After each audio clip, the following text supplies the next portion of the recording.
my first question that I'm going to throw at you is super simple. It's for our graphics team. Can you say and spell your name as you want to see it on your name graphic? I can probably spell it. I can definitely say it. My name is Joe Worley, Joeworley. Excellent. And is there any sort of official title that you want to go by? Nope, I'm just Joe. Maybe. I mean, you know, I'm prior military. I mean, I can do the... Can you give us what your retired rank and all they're that? going to want that. Yeah. You're not working, you're a veteran too. Okay. I'm a hospital corpsman, 3rd class. I was a Navy corpsman attached to 2-1 Marines. Went over to Fallujah, Iraq, got a little banged up, and here I am. Excellent. Excellent. By the way, for you guys, if you do want any behind the scenes pictures, you're the one Okay, so Joe, before we officially get started, I usually give just a little pre-talk to everybody. First things first, you're going to look at me. You're going to ignore camera and lights and everything. Next thing I like to remind folks is that we're not broadcasting any of this live. We're going to edit it down, polish it up. We got 2 cameras here, so we cut out those ums, ers, long pauses later. I'm perfect. They call me One Take Joe. Excellent. They don't really. And then the last thing that I'll just say is that my questions are not going to end up in the final video. So if there's a way to incorporate just a little bit of the question into the answer, that helps our editors piece stuff together. Yeah, no problem. Example I usually give is, how's the weather today? The weather today is Yeah. sunny. So, great, awesome. Let's get started then, if you're ready for me, by introducing yourself and Galaxie. Who are you? So my name is Joe Worley. I am a Navy corpsman, was deployed to Fallujah, Iraq with 2-1 Marines, and got a little banged up, ended up getting involved with America's VetDogs when I got my first dog in 2008. His name was Benji. And here with me, I've got Galaxie, who I got in 2017, and I love him. Excellent, excellent. Tell me a little bit about, more about joining the Navy. What made you to decide to become a corpsman? When I initially started looking at going into the military, I think I went in for the same reason a lot of people do, which is, you know, maybe a little bit of college, maybe see the world, you know. It's also post 9/11. And I think I was working a job where I wanted to go further, and I didn't see an avenue to do that. I didn't see how I was going to be able to go to school or anything like that. Had a conversation with my wife, which actually coincided with a conversation that my wife's twin was having with her husband and another friend of ours, and we all decided to go in the military at the same time. I went into the Navy, ended up with the Marines. My buddy went into the Army, and my brother-in-law went to the Air Force. And so we covered the 4 main ourselves. No shade to Space Force or Coast Guard, National Guard, of course. But so I decided to go into the military. I think for, like I said, the same reasons a lot of people did, but the reason I wanted to become a corpsman was because when I was looking over the list of jobs, I test better than I am. I've always done that, and they were offering me jobs I knew that weren't going to be a cognitive fit for me, like being a nuke tech in a submarine. And I was like, no, that doesn't sound like me. And when I first came out of high school, I almost joined the Marine Corps.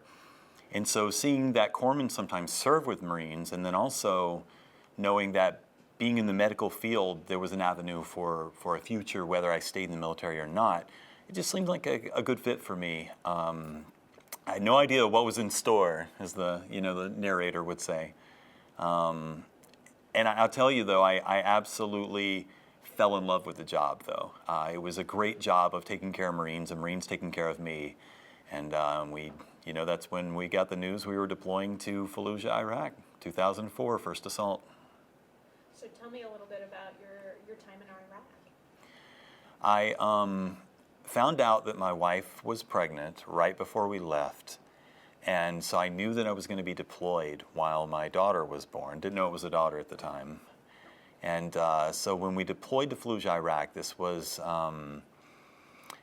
March of 2004. So things were starting to really ramp up there. And we lost our first guy on March 26, PFC Sandoval.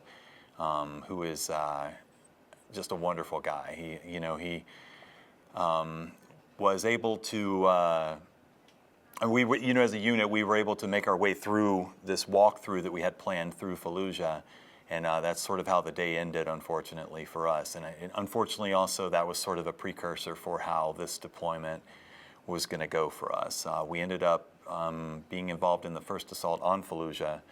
and lived in the city for, I believe it was 7 weeks. Oh my gosh, it felt like 3 months. Even when people tell me it's 7 weeks, it blows my mind. It felt like it was so long. So we did all of this, and then after the assault was over and we backed out, they were trying to find a solution other than war. And unfortunately, due to the second assault on Fallujah, that was not the case. But on Labor Day of 2004, a suicide bomber pulled up beside my second squad in a 7-ton vehicle and self-detonated. And I lost 8 of my Marines and a couple of the Iraqi guys that we were working with, and we had a couple of injured as well. That's the hardest thing I've ever been through in my life. What happened to me is nothing. If I have a rough day, it's thinking about those guys. So I didn't have much downtime there. We had 11 days. We went back out, and the first vehicle in a medevac convoy got hit by a roadside bomb. I jumped out and went trying to run up to help, but it was on an overpass, so we couldn't do a cordon. We couldn't circle the wagons. And so I just jumped out and started running up to try to help. And as I was running between the second and first vehicle, I was hit while running with a roadside bomb. I remember everything. I remember going up in the air. I remember hitting the ground. I remember thinking that I was dead. And then I remember, and all of this in my mind was taking place over minutes, but it wasn't. It was seconds. I just remember thinking, I'm dead. Because I saw what happened with the first explosion, and I knew that these were big ones, and I just assumed that I was dead. I'm not pessimistic. Anybody who knows me knows I'm optimistic to a fault, but just seemed logically like I wasn't going to be able to live through something like that. But I'm not a quitter, so I was able to roll over and put a tourniquet on, and when I saw how bad it was, I was like, I can do this. So I was able to put a tourniquet on and pressure dressing and do the morphine and stuff like that, and was able to make it home. My Marines came and picked me up off the road, and we had a very bumpy, uncomfortable 40-minute drive back, but I was able to make it back so I could see my daughter and my family again, and luckily, and my favorite thing about this story is I was the last person to get hurt. Nobody else got hurt after me. I sort of took everybody out, so that's a good thing. Let's shift then to that recovery time and finding out about U.S. VetDogs. Tell me a little bit about that next part of the journey. So I got hurt on the 17th of September. I went to Baghdad, Balad, Langstuhl, Germany, and then landed on the 22nd of September in Bethesda, Maryland. They pulled me in my hospital room. I knew my family was within a mile, and I was, as you can imagine, going crazy. But I just felt like I was so dirty. And I remember asking for a tub of water to soak my hands in because I didn't want to hold my daughter for the first time with blood all over my hands. So I remember sitting there soaking my hands and just trying to get clean. And I think I realized at that point that I had to find a way to make who I am right now and who I was one person, because I was never going to be clean enough. I was never going to feel like I was able to completely separate myself from everything that I'd seen and experienced. And so I feel like it was kind of a moment, an important moment for me, just sitting there with my hands in this silly blue tub of water to just realize I got to make this work. And I kind of let go of this idea that I had to be clean and perfect to hold my daughter for the first time. And so when I did get to hold her, I was able to enjoy it. And I'd been pushing off all the meds because I wanted to remember everything. And so I was in a great deal of pain. But, I had that moment. And, I got to see my wife. I got to see my family again. And then the surgery started. And I think it was close to 3 dozen surgeries over the course of a year and a half. I had an awful infection. We lived in the Fisher house for a little while, which was a wonderful experience. They were so good to us. But this recovery time was as much mental as physical. But the problem is you don't have anyone that tells you what to do mentally. You just have the physical stuff. And so You know, I had to figure that stuff out on our own. You know, I'm a kid. Never been a dad before. I barely knew how to be a husband. I wasn't a great husband because I'd been gone for so long, and then I get banged up while I'm gone. So I had to, you know, figure all this stuff out on my own. And that's rough. That's hard. So, you know, I didn't do the greatest job in the world. I think nobody does when they don't know what to do. But the good news is I got off all the meds as quickly as I could. I got off of everything else. I've never been somebody who drank, so that was not an issue, thank goodness.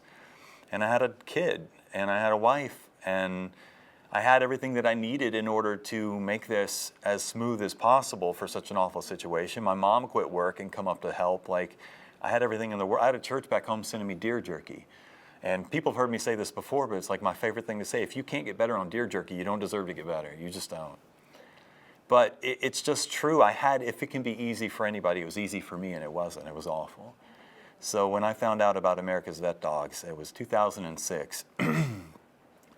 I was on a veteran trip, and I went into this room where the occupational therapist, Harvey from Walter Reed, was there with a chocolate lab from America's VetDogs named Deuce, which is a fantastic name for a chocolate lab, by the way.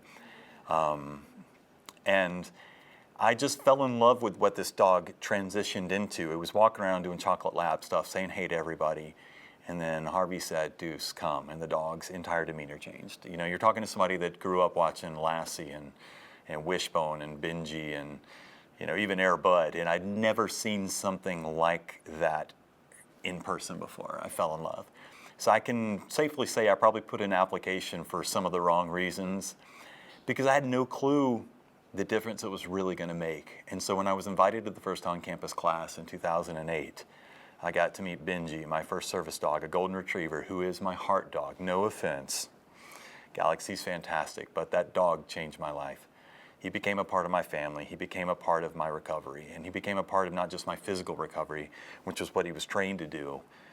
He became a part of my support system and my spiritual recovery. And I fell in love with America's VetDogs. I fell in love with the people. I fell in love with what they were doing. And I saw in that an avenue to still serve veterans. I wasn't done yet, and I'm not done. Talk about that first class, because as part of the first class, you're the guinea pigs, right? Tell me about what that first class was like. Being the first on-campus class, it was great. We had this huge eclectic mix of male, female. We had a Vietnam vet. We had, Iraq, Afghanistan. We had, it was such an experience because despite the fact that they were learning, they had, 60 years of knowledge behind them. So it was obvious when we got here. They knew exactly what they were doing. But I think what impressed me the most about that first class is that they were asking us questions. They were still trying to learn. They wanted to nail in and dial into exactly what we as veterans needed. And they did a really good job of that. I think one thing that really set it aside was the matching of the dogs to the individual. Every single person got the dog that was perfect for where they were in their life, whether they had kids or not. And so, a lot of people can train a dog, but to have that sort of intuitive ability to link people and their dogs up, that's something that's really special. And so America's VetDogs did a fantastic job of linking me up with Benjamin because he just fit right into the family. But the class was a lot of fun because you had this wild group of people. And if you ever hang out with veterans, it doesn't matter whether we've met an hour ago or 4 days ago, the joking starts, the ribbing starts, and it's all out of love. And it's such a beautiful experience to hang out with veterans. And to be able to do something as structured and as fun, it kind of puts you back in the boot camp mindset of they tell you exactly you got to get up, 7 in the morning, take the dogs out, go eat. And I like starting my day with food. So, but for me, it was a great chance to learn about something that I didn't know about. And then also to start seeing what benefits, because like I said, when I put application in, I didn't have a clue what I was doing. So like signing up for the military, hey, well, let's see what happens. And but I very quickly realized that Benjamin was trained to very specifically and custom for me to mitigate my disability. He was trained for walking and mobility. He was actually trained for bracing, which is something we don't do anymore. But I personally use that because my biggest issue is with a fused ankle on the right side and above knee amputation on the left. I wasn't able to get in and out of the floor to play with my kids very well. So that was something that I definitely used at the time, and retrieval. And so, you know, those were the main tasks. There were a lot of things, stairs, doors, and a lot to learn. But I mean, honestly, I really loved it. I really did enjoy the class. Is within the context of helping other veterans and pushing other veterans, the impact it had on my family and my life, right? Yes. Okay. I was born in a quaint little town. Okay, right. Coming home with Benji was a really, really interesting experience, because my issue, and one of the reasons why I saw the benefit in getting a service dog, was because I felt so guilty asking my wife to do so much. She was already taking care of, you know, my kid. We'd had another one by then, because we like to spend money. And to be honest with you, it was just the relief of knowing that I had help, that not only wasn't guilty help, but these dogs love to work. They love to work. It's not something that they reluctantly do. They don't wake up in the morning and go, oh, I gotta help Joe, you know, go find a shoe. And it's all done with so much enthusiasm and love. And so when I got home and I was able to do things again and walk without feeling like I'm gonna have to get my wife that weighs less than half of what I weigh to pull me up out of the floor if I fall, I started walking. And when you start walking, you get to, you start doing other things. And I started going back to the gym. I started taking better care of myself, which had a profound impact on my mental state.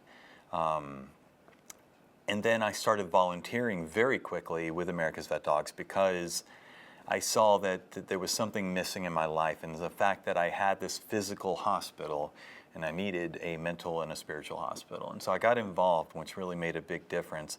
But the impact it had on my family, I can't overstate it. I'll give you an example. When I first got back, you know, with Benjamin, I remember going out into the backyard, and my kids and Benji developed this game where they would run around this playhouse, this big playhouse, and they would randomly switch directions. And the whole game was to try and catch the other one off guard by almost running into each other. I didn't understand the rules. I didn't, you know, they sat down with Benji and wrote it all out. I don't know. But I remember sitting out in the backyard and watching him run around in the backyard with my kids, and it was something that I can't do. And I don't sit in my stuff and be like, I can't do these things. I'm not like that. But there's moments when I see that when the gap has been filled, I realize something. And I realized that he was doing things with my kids that I wasn't capable of doing. And I didn't feel like he was doing that in place of me. I felt like he was doing that with me. I felt like it was an extension of myself. And that was huge. I felt like I was a better dad because of Benjamin. You know, I felt like I was a better husband because I didn't feel like I was asking so much. I don't like taking. I like giving back. I like giving. And I definitely wish I could talk to every veteran one-on-one and just say, this isn't just for you. It's for your family. This is something that can really make a profound impact on your life. It can get you moving around again. It can get you outside again. You think you don't need these things. You need these things. You need to be a part of society again. You know, I'm here with open arms. I'm here to welcome you back into the fold. And I gotta say, this program can change your life. It can make your marriage better. It can make your family feel like a one big piece of glue family again, where everybody's doing what they're supposed to be doing. Because, you know, you get hurt and you feel like there's a piece of you, sometimes physically, but really just, you feel like there's a part of you that can never be what you want to be for your family. And this minds the gap. Excellent. Joe, this has been so wonderful. I've got one more question for you, and it is about the award itself. So America's VetDogs is getting a citizen honor from the Congressional Medal of Honor Society. This video is going to play at the awards ceremony. Oh, wow. So is there anything that you would like to say to the Congressional Medal of Honor Society on recognizing the work that America's VetDogs has done for veterans? I think if there's anything I want to say outside of the thank you, of course, is to say that I found so much power and strength in being able to use the things that's happened to me to help veterans. And I love people that do the same. I love people that continue to find ways to serve. And so, you know, you doing something like this for us gives us an avenue to keep pushing. And I think if there's one thing that I think we can all agree, it's good to keep pushing. Thank you. Excellent. Joe, this was phenomenal. Appreciate it. Thank you so much. This was wonderful. Thank you for sitting down with us. Of course.